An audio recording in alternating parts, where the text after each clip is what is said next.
સુશીલાબેન પરમાનંદ કરશે પેન્ચરની ટ્રીટમેન્ટ લીધી.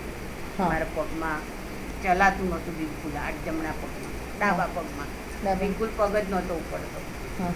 હા બોલો. મને અચાનક જ એક ઘરમાં આમ ફરતા ફરતા જ મને આમ આવું થઈ ગયું એકદમ, તો મને ઓર્થોપેડિકના ત્યાં એટલે આમ દુખતું હતું. એટલે આમ બધા કે ઘસારો છે ઘસારો છે, તમે ત્યાં બતાડવા ગયા. તો એમણે મને એવું કીધું કે ઘસારો છે. એટલે એમણે મને દવા લખી આપી. પછી મેં કસરત કરવાની કીધી. ત્યાં પ્રીતમનગરના ઢાળે હું કસરત કરાવવા જતી હતી. ત્યાં હું કસરત કરાવીને સાંજે આવીને પછી એકદમ જ હજુ સાંજે આવીને બજાર ખરીદી કરી, આ ત્યાં બસ સ્ટેન્ડે ઉતરીને ત્યાંથી શાકભાજીને ઘરે આવીને મારાથી સીડીનો દાદરો, સીડી જ ના ચડાવી, પછી સીડી જ ના ચડાવી.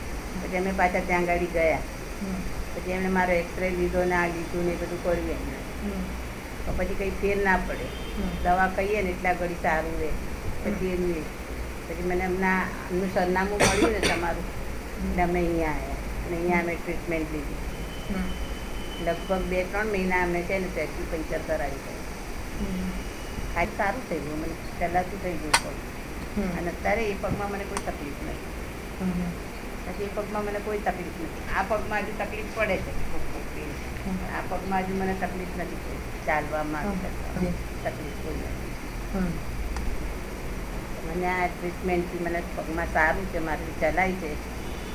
અને આનાથી બીજાને બી તકલીફ હોય ને કરાવે તો એમને સારું થાય, આનંદ થશે, એમને સારું.